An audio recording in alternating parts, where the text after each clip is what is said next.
Live in 5, 4.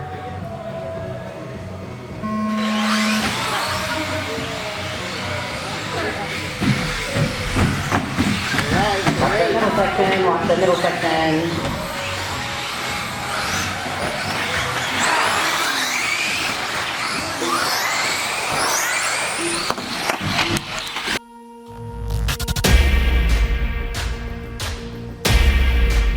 All right, as we come into the minute mark, it's Ethan, Kyler, Xander, Derek, Leah, and Brooke for your orders. Actually, some of them haven't finished crossing. There you go. It's catching up. Come on, Brooke.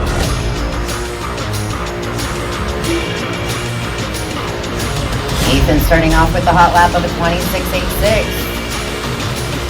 He's on 11.501 lap pace. Kyler is on 11.508 lap pace, and he's now taking the hot lap of a 25.65.